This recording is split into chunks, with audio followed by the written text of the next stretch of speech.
Pemirsa, waspada predator anak karena ini semakin berkeliaran ya, dan hukum yang menjerat para predator anak ini dinilai masih belum dapat memberikan efek jera, sehingga kalau kita lihat ini datanya terus meningkat. Ya, Baik. belum usai kita dikejutkan dengan kasus Angelin kemarin di Bali. Ini 2 Oktober lalu pada hari Jumat sudah ada bocah Malang berusia 9 tahun yang ditemukan tewas di dalam kardus dan mengalami kekerasan seksual serta pembunuhan. Sangat memprihatinkan ya, dan oleh karena itu kita akan memperbincangkan dalam perbincangan Kas 811 kali ini. Sudah hadir di studio 811 ada Ibu Magdalena Sitorus, Komnas Perempuan, Komisioner Komnas Perempuan. Ya. Selamat pagi Ibu Magda. Terima kasih Ibu sudah mau hadir di studio 811 Show pada pagi hari ini. Ya, Ibu ini ada undang-undang yang sedang didorong agar segera disahkan, terutama tentang kekerasan terhadap anak ya Ibu ya. Kekerasan RUU tentang kekerasan seksual. Kekerasan seksual lebih spesifik ya. Nah, tetapi itu bisa juga misalnya melihat untuk anak dan semua ya, semua yang mengakomodir wanita, anak-anak seperti itu, Bu. Bisa beri kami gambaran nggak sih Bu, seberapa mendesak kondisi kekerasan terhadap kekerasan seksual ini dari data yang didapatkan oleh Komnas Perempuan? Iya. Kalau melihat data memang sebetulnya meningkat ya. Saya tidak bisa mengatakan jumlah persisnya, tetapi ini sangat memprihatinkan. Hal yang lain juga kita melihat modus-modusnya juga semakin canggih, semakin canggih ya, semakin bervariasi gitu. Nah, kalau misalnya kekerasan seksual itu tentu dari perjalanannya Komnas Perempuan coba melihat gitu, ada banyak bentuk-bentuk tindak kekerasan seksual gitu. Jadi dia tidak terbatas pada persoalan perkosaan misalnya, tidak terbatas pada itu, tetapi ada juga perbudakan seks, kontrol dan eksploitasi. Itu beragam sekali gitu ya melihat fenomenanya. Nah, itu coba Komnas Perempuan merumuskan itu begitu banyak sekarang bentuk-bentuk tindak kekerasan. Nah, kalau kita lihat di KUHP misalnya, perkosaan itu kan dilihat kalau terjadi penetrasi misalnya. Alat kelamin laki-laki masuk ke alat kelamin perempuan misalnya. Tetapi kan Artinya lebih dari sebetulnya itu ya? lebih dari itu. Banyak. Perkosaan itu tidak hanya terjadi penetrasi, penggunaan alat, dan juga tubuh itu tidak hanya pada vagina gitu. Saya misalnya coba mengutarakan pengalaman saya ketika udah lama juga sih ya, misalnya kekerasan seksual yang dialami seorang anak gitu, belum terjadi penetrasi, tapi sperma itu sudah kena seluruh tubuhnya gitu. Nah, itu tidak disebutkan juga sebagai kategori perkosaan. Sebenarnya kan perkosaan itu kan tindakan paksa. Akan lebih dideskripsikan secara detail ya itu nanti ya. Iya. Apa yang masih belum sempurna dalam KUHP, Bu? Maksudnya apa yang mencoba ditambahkan dalam RUU kekerasan seksual kali ini? Mungkin saya coba melihat begini, bahwa korban kekerasan seksual itu tentu mengalami penderitaan fisik, psikis, dan sebagainya. Nah, kita coba melihat bahwa di dalam undang-undang ini diharapkan nanti menjadi lex specialis yang mengatur secara khusus tentang kekerasan seksual. Jadi itu kan digambarkan secara detail. Misalnya, saya akan mengungkapkan bahwa misalnya harus ada restitusi bagi korban. Nah, itu kan belum diatur juga gitu loh. Artinya apa itu Restitusi bagi korban itu misalnya, saya memberikan contoh seorang jaksa misalnya harus melakukan tuntutan untuk restitusi kepada korban, misalnya sampai meninggal dunia harus ada pergantian seperti itu. Itu juga bagian dari pemulihan sebetulnya. Bagian dari pemulihan. Lalu kita coba melihat dari aspek pelaku, itu juga harus direhabilitasi. Jadi dia tidak hanya dari misalnya perspektif korban, tapi juga dari pelaku juga ya. Karena dikhawatirkan nanti akan berlanjut ke jatuh korban lagi, karena dianggap tidak menimbulkan efek jerah hukuman itu, Bu. Nah, itu yang akan kita bahas, itu jerat hukum yang ada saat ini memang masih dianggap belum memberikan efek jerah sama sekali. Ya belum, karena kan kesulitan di dalam pembuktian tadi gitu loh, pembuktian kan. Kalau pembuktian yang kita melihat betapa sulitnya gitu ya, pembuktian terhadap persoalan kekerasan seksual gitu. Nah, seringkali itu menjadi kadang itu pelakunya juga lepas, atau misalnya sanksi hukumnya itu tidak sesuai dengan apa yang dilakukan. Itu yang sering kan juga bagi keluarga korban itu melihat itu sesuatu yang tidak adil misalnya. Nah, kalau kita coba lihat dari pelaku itu kan sebetulnya kalau dia direhabilitasi itu akan dilihat bahwa diharapkan dia tidak lagi menjadi pelaku.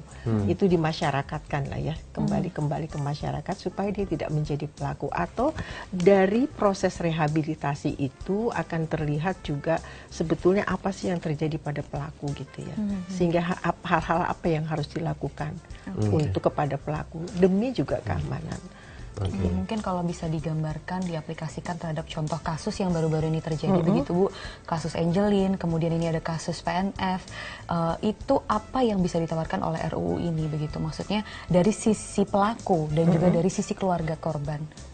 Iya, karena gini, saya coba mau menjelaskan sedikit bahwa satu peraturan itu keluar gitu ya, karena adanya di masyarakat terjadi banyak peristiwa yang membutuhkan supaya in order ya, maksudnya supaya masyarakat itu aman. Nah, ini juga kita melihat bahwa meningkatnya kasus dan modus itu, kita melihat bahwa ini sangat penting, udah sangat urgent. Komnas Perempuan sebagai National Human Rights Institution melihat ini sangat penting dan sudah urgent sekali gitu loh.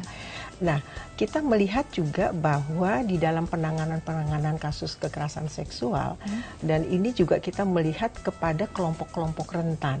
Jadi misalnya kelompok rentan itu kalau secara global tentu perempuan dan anak ya, tetapi juga kelompok disabilitas, kelompok LGBTI misalnya, itu kan rentan sekali. Atau misalnya yang suka dilihat gitu, misalnya sex worker gitu ya. Saya pernah dulu gitu ada yang mengadukan dia sebagai sex worker, lalu aparat melihat kalau sex worker kan dia sudah bekerja seks, masa mesti mengadu diperkosa misalnya.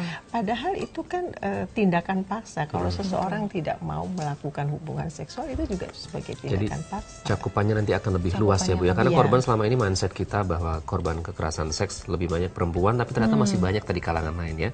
Iya, disabilitas. Kelompok-kelompok rentan maksud saya, dia jadi masuk kategori vulnerable group ya. Jadi itu juga alasan utama yang menyebabkan ini nanti akan didorong untuk masuk prolegnas Ibu. Iya, kita mendorong ini bagaimana menjadi prioritas, kalau bisa menjadi prioritas di prolegnas 2016. Ini juga sudah terus-menerus kita sosialisasikan ya, baik kepada eksekutif, legislatif. Gitu, lantas apa Ibu yang masih menjadi kendala sejauh ini dari pengesahan RUU ini? Ini kan satu proses ya, artinya setiap undang-undang yang kita mau sahkan itu butuh perjuangan juga gitu ya.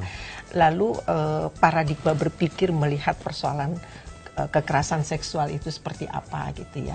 Kalau kita mau lihat di masyarakat, ini juga salah satu pendorong, misalnya aparat penegak hukum untuk melihat persoalan kekerasan seksual juga kita harapkan supaya juga di dalam penanganannya nanti bisa lebih baik. Karena yang kita dialami sekarang kan misalnya banyak yang tadi saya katakan, banyak yang lolos, banyak juga yang menjadi hukumannya tidak setimpal dengan perbuatannya karena tadi pembuktian itu.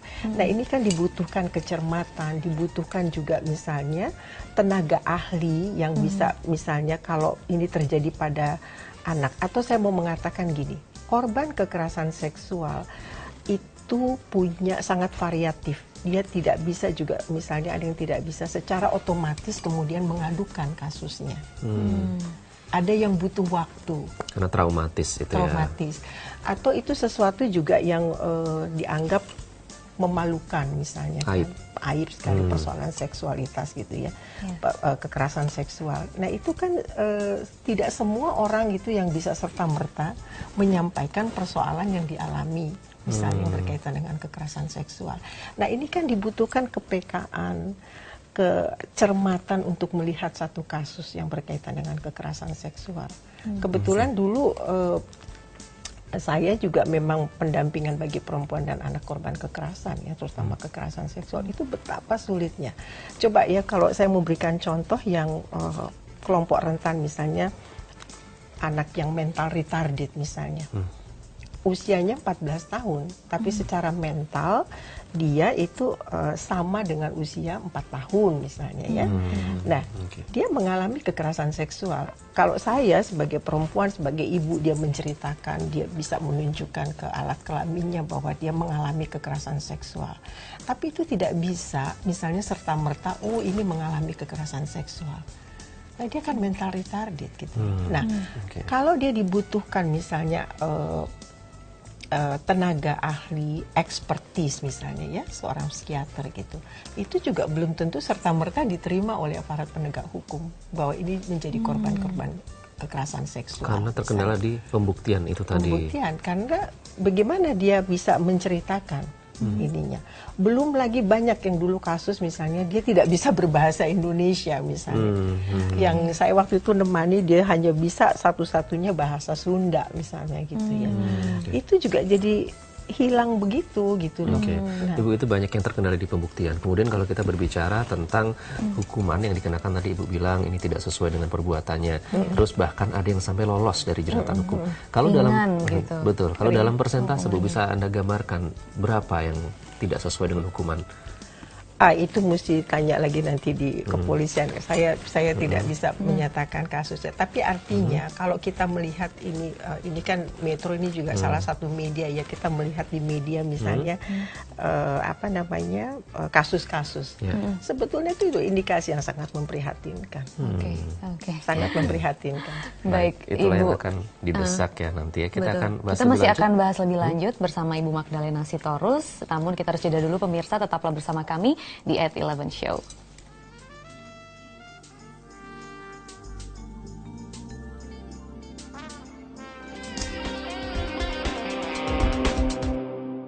Apa yang masih belum sempurna dalam KUHP, Bu? Maksudnya apa yang mencoba ditambahkan dalam RUU kekerasan seksual kali ini?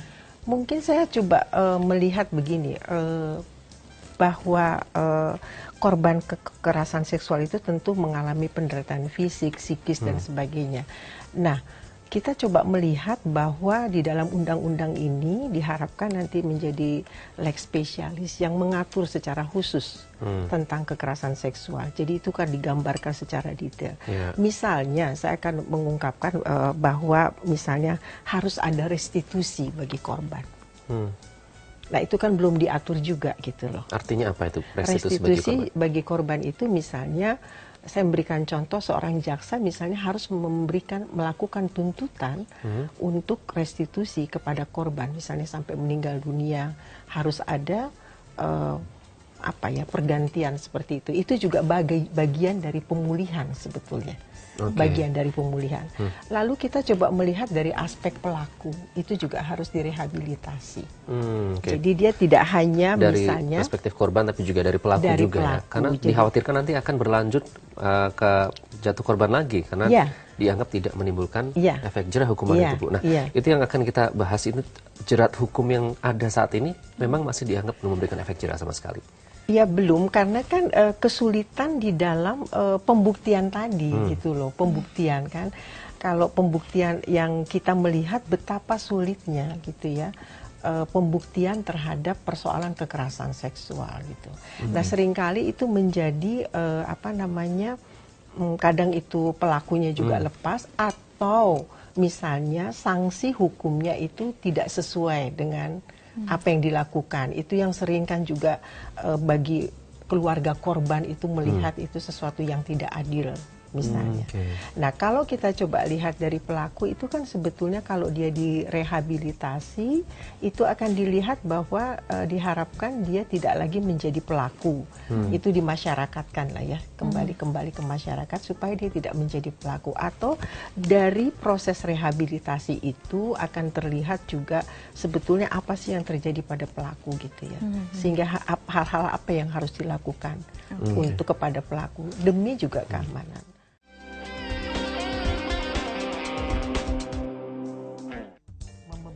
Ya, Anda kembali di 811 Show. Pemirsa, ini tidak hanya sekali dua kali kejahatan seksual terhadap anak terus terjadi. Ya, ini memunculkan tanda tanya apakah pemerintah serius menangani masalah kejahatan seksual yang kian marak di Indonesia. Maraknya kasus kejahatan seksual terhadap anak di Indonesia menunjukkan hukuman bagi para pelaku belum menimbulkan efek jera. Selama ini pelaku kejahatan seksual dijerat dengan hukuman yang ringan. Ada juga beberapa kasus yang pelakunya divonis hukuman seumur hidup, namun biasanya hukuman seumur hidup hanya berlaku bagi kasus kejahatan seksual yang berujung pada pembunuhan berencana. Pasal 81 dan 82 Undang-Undang Nomor 23 Tahun 2002, pelaku kejahatan seksual anak hanya diganjar minimal 3 tahun dan maksimal 15 tahun penjara. Sementara menurut KUHP pasal 287 dan 292, masa hukuman pelaku pencabulan anak maksimal 9 tahun dan 5 tahun penjara. Masyarakat dan beberapa pejabat negara pun gerah. Jumlah anak yang menjadi korban kejahatan seksual terus bertambah. Banyak pihak menyorakan hukuman kebiri bagi para pelaku. Namun hukuman kebiri bagi pelaku kejahatan seksual pun memunculkan pro dan kontra. Ada 2 jenis hukuman kebiri, fisik dan kimia. Kebiri fisik dilakukan dengan mengamputasi alat kelamin untuk menghilangkan hasrat seksual seseorang.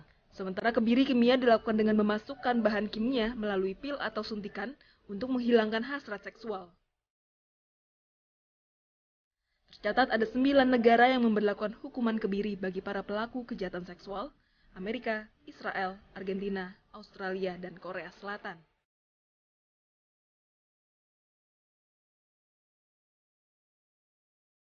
Dalam memerangi kejahatan seksual anak, negara dianggap belum punya strategi yang mampu menjamin sistem perlindungan anak. Untuk itu, pemerintah dituntut mengambil tindakan konkret yang menunjukkan negara hadir menyelamatkan masa depan anak-anak Indonesia. Tim Liputan, Metro TV. Ya, perbaiki sistem perlindungan anak ya. Ya, betul sekali. Itulah yang masih akan kita bahas juga di sini bersama Magdalena Sitorus, Komisioner Komnas Perempuan. Ya, Ibu Magda, tadi ada 9 negara yang menggunakan hukum kebiri. Mungkin kita belum bisa ke tahap sana, tapi kalau Anda melihat penegakan hukum di Indonesia sendiri seperti apa sih terhadap pelaku kekerasan seksual? Ya, kalau law enforcement dari segala bidang sih masih kurang kita ya. Nah, kalau dalam hari ini kita bicara kekerasan seksual, apalagi gitu ya. Kalau kita mau bicara law enforcement, banyak bidang kita juga masih lemah penegakan hukum. Kita banyak undang-undang ya. Kecenderungannya seperti apa, Bu? Apakah karena ada stigma yang melekat terhadap korban?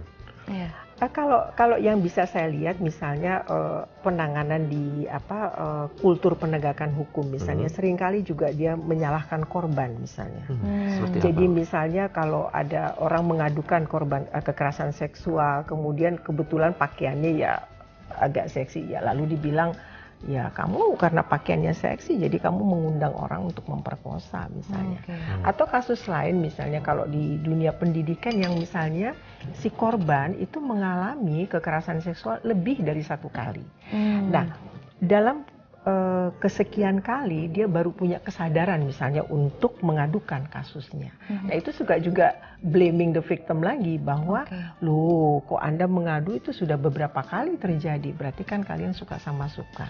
Padahal itu kan ada intimidasi, eksploitasi, pemaksaan, pressure misalnya mahasiswa yang dulu juga banyak ya kekerasan seksual karena dia butuh si dosen misalnya, tapi ada tekanan, kamu akan saya luluskan, tetapi kamu harus melakukan ini itu dan sebagainya. Dan dia mau lulus misalnya, itu kasus begitu banyak gitu ya.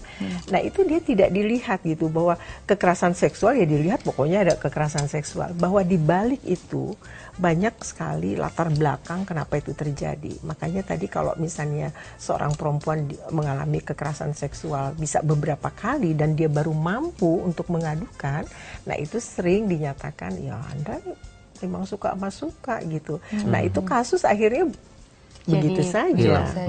Nah, apa yang mencoba diakomodir oleh RUU kekerasan seksual ini, Bu, terkait tadi itu perlindungan korban? Ya, itu makanya di sini saya tadi katakan bahwa ini menjadi leg spesialis, jadi mengatur secara khusus baik apa penanganan kepada korban itu lebih dalam lagi, lalu bagaimana aparat penegak hukum yang kita lihat ya latar belakangnya juga masih kurang ya di dalam melihat kedalaman tentang persoalan kasus kekerasan seksual gitu. Nah, Yang lain misalnya kalau yang saya mau ungkapkan juga, kalau sekarang misalnya modus-modus terhadap anak ini kan sangat memprihatinkan ya. Belum kemarin kasus Angelina, kemudian kasus ada PNF ini lagi ya. Mungkin ada lagi kasus lain yang tidak teradukan. Betul, misalnya ini kebetulan yang diangkat di dalam media misalnya ya. Tetapi coba kita lihat, sebetulnya undang-undang perlindungan anak itu sudah ada ya, Child Protection Law itu sudah ada. Tetapi di situ memang dikatakan juga tentang kekerasan. Anak tidak harus bebas dari diskriminasi dan kekerasan. Itu makna kata dari perlindungan itu, dua kata itu. Tetapi dia tidak menjabarkan secara khusus apa arti dari kekerasan seksual. Tidak ada. Kalau tadi dilihat dari dampak yang ditimbulkan akibat dari kekerasan seksual ini, seperti terjadi pada kasus PNF, tentu menimbulkan traumatis, baik itu psikologis maupun psikis.